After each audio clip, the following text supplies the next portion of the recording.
अस्सलाम वालेकुम नाज़रीन, मैं हूं असद अली तूर और आज मैं अपने प्रोग्राम असद तूर अनसेंसर्ड के साथ हाज़िर हुआ हूं। आज एक तो हम सुप्रीम कोर्ट में जो एक अहम केस की समाअत अभी चल रही है, डैनियल पर्ल का केस, उससे भी आपको अपडेट करेंगे। उसके अलावा पीडीएम के बारे में भी आपको अपडेट करेंगे कि पीडीएम किस उससे गुजर रही है, जबकि जो मरीम नवाज़ कह रही हैं कि नवाज शरीफ साहब विंडिकेट हो गए हैं यूके में जो ब्रॉडशीट जो है जो कंपनी उसके थ्रू, तो उस पर भी हम थोड़ा सा बताएंगे।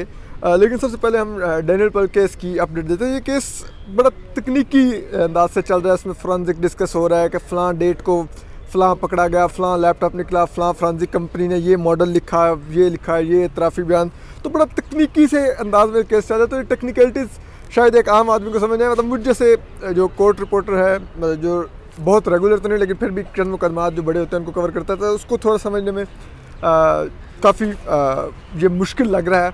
तो एक आम आदमी के लिए भी ये काफ़ी मुश्किल होगा। लेकिन जो असल जो क्रक्स है इस केस का वो ये है कि जो जजेस जो पूछ रहे हैं, जो बार बार खासतौर पर जैसे सरदार तारिक मसूद ने जो बार बार सवाल उठाया, वो ये था कि जो डेट्स में इतनी कंट्रडिक्शन क्यों है कि वो कुछ कह रहे हैं। और इसमें एक चीज़ जो दिलचस्प सामने है वो ये है कि जो इस केस की डेट्स की कंट्रडिक्शन है बनती, और जो जिस वजह से केस वीक होता है, उसमें एक किरदार एफबीआई के जो एजेंट थे उनका भी है कि उन्होंने जब क्रॉस एग्जामिन किया गया तो जो कुछ उन्होंने बताया उससे भी कुछ कॉन्ट्रडिक्शंस आई हैं।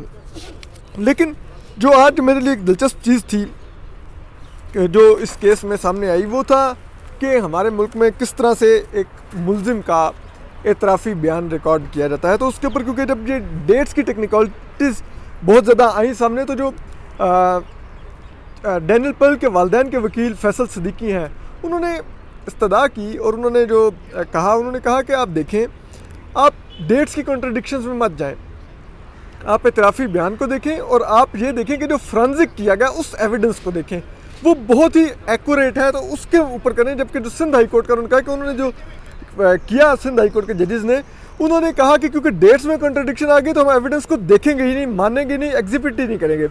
लेकिन आप लोग काइंडली उस एविडेंस को देख के तो फैसला दीजिए। और उसमें जो उन्होंने कहा कि जब उनसे पूछा गया कि आप चलिए एतराफ़ी बयान का बताइए, ये किस तरह रिकॉर्ड किया गया और किस तरह से आपको यकीन है कि जो एतराफ़ी बयान है ये किसी दबाव या लालच के बगैर था। तो उसमें उन्होंने जो मजिस्ट्रेट का था, उन्होंने मजिस्ट्रेट के 2 सर्टिफिकेट पढ़ के बताया, क्योंकि मजिस्ट्रेट के सामने वो बयान रिकॉर्ड किया गया था। तो मजिस्ट्रेट ने कहा कि मुझे कहीं से भी ये तासुर नहीं मिला कि ये मुल्ज़िम ने दबाव में ये बयान दिया है। वो जबकि उनका ये भी कहना था कि जब जैसे सरदार तारिक ने ये पूछा कि ये जो एतराफ़ी बयान है इसके बारे में कानून शहादत क्या कहता है, क्योंकि जो आप ये कह रहे हैं उसमें फॉलोइंग का वर्ड यूज़ हुआ है, उसमें मुल्ज़िम कह रहा है कि मैं बचने के लिए ये बयान दे रहा हूँ, तो आप इसको किस तरह देखते हैं, इसका क्या इंप्रेशन देता है। तो उन्होंने एक्सप्लेन किया फिर कानून शहादत के आर्टिकल 37 और 41 के थ्रू। और उन्होंने कहा कि 37 जो आर्टिकल है कानून शहादत का, वो ये कहता है कि अगर किसी भी किस्म के धमकी, मारपीट या किसी भी किस्म के फेवर के लालच के तहत अगर एतराफ़ी बयान लिया जाएगा तो वो नहीं माना जाएगा। लेकिन उन्होंने कहा कि आर्टिकल 41 जो सा है वो ये कहता है कि अगर मजिस्ट्रेट के सामने बयान रिकॉर्ड किया गया और मजिस्ट्रेट के सामने, क्योंकि पुलिस वो दबाव नहीं डाल सकती, जो इन्वेस्टिगेटिव अथॉरिटीज़ होती हैं, ना ही वो कोई लालच दे सकती हैं, तो वहाँ पर मुल्ज़िम हर किस्म के दबाव से आज़ाद होता है। तो अगर वहाँ पे वो दबाव के बगैर वो बयान रिकॉर्ड करवा देता है, एतराफ़ कर लेता है, तो फिर 37 उस पर अप्लाई नहीं होगा।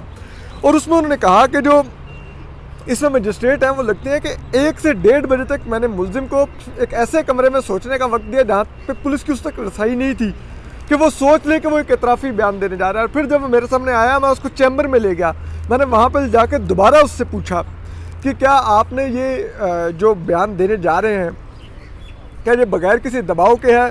तो उस पर जैसे सरदार तारिक ने पूछा कि हमने मुख्तलिफ सुप्रीम कोर्ट के फ़ैसलों में ये वाज़े किया है कि मजिस्ट्रेट ने कुछ मखसूस सवालात पूछ कर मुल्ज़िम के जहन से ये खौफ ज़रूर ख़त्म करना है कि उसको ये खौफ नहीं होना चाहिए कि इस बयान के देने की सूरत में मैं जेल जाऊंगा या नहीं जाऊंगा।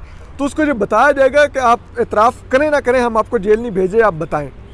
तो इस पर उन्होंने ये बताया। लेकिन अब ये है कि कल तक के लिए तारीख़ इसकी मौखर की गई है। लेकिन जो एक और जो चीज़ जो कल भी पेंडिंग थी, जो मुल्ज़िम अहमद उमर सईद शेख के जो वकील हैं महमूद शेख, जो उन्होंने इस्तदा की थी कि कोर्ट एक क्लैरिटी दे कि ये सिंध हाई कोर्ट से बरी होने के बाद उनको रिहा नहीं किया जा रहा, जबकि कोर्ट ने 1 हफ्ते का स्टे दिया था अगली तारीख का। तो कोर्ट उसके ऊपर एक ऑर्डर दे, तो उस पर आज भी जैसे सरदार तारिक मसूद ने कहा कि आपने कल भी ओरल सबमिशन दी थी, आप उसकी रिटन एप्लीकेशन दे, आपने 1 दिन ज़ाया कर दिया है।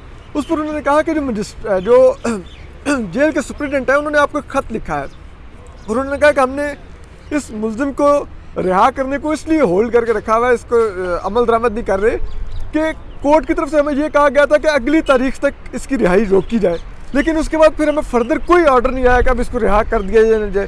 तो कोर्ट की आपके पास वो मजिस्ट्रेट की जो वो कम्युनिकेशन है वो तो आपके पास मौजूद है, आपको लिखा हुआ खत। तो क्या मेरी फिर भी दरख्वास्त देना ज़रूरी है? तो उन्होंने कहा बिल्कुल आप दरख्वास्त दें, उसके बाद हम उस दरख्वास्त पर फैसला देंगे कि उसको रिलीज़ किया जा सकता है कि नहीं।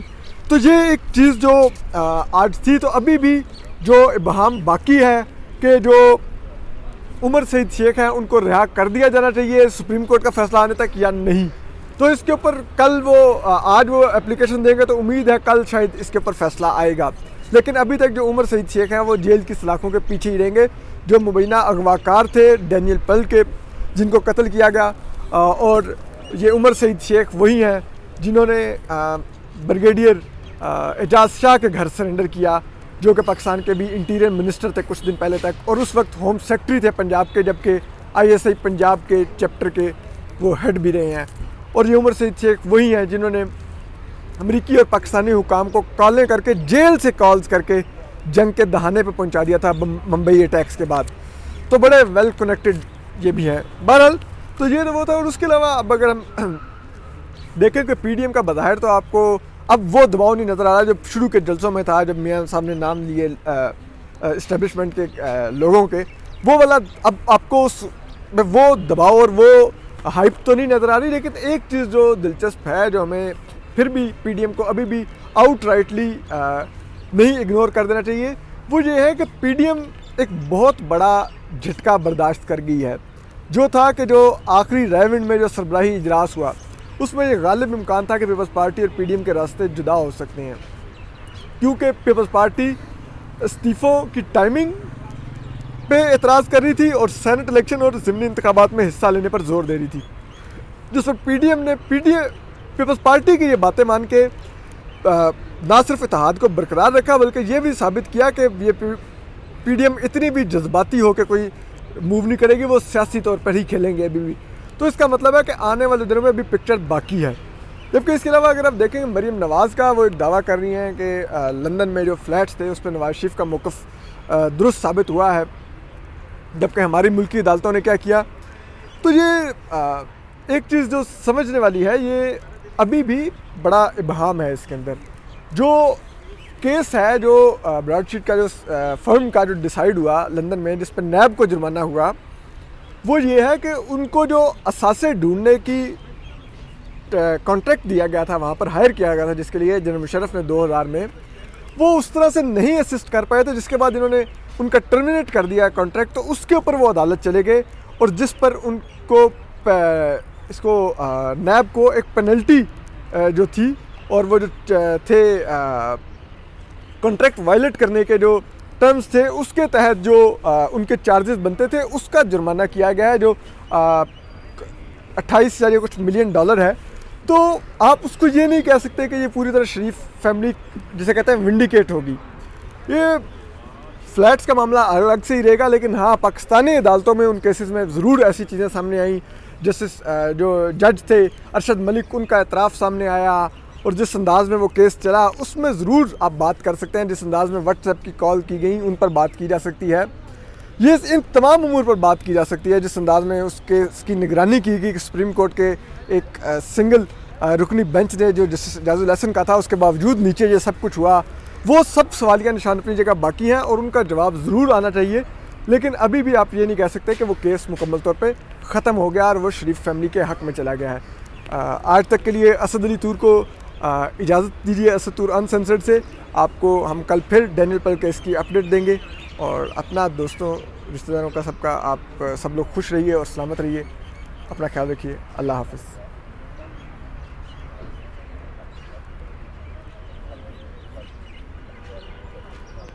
Okay.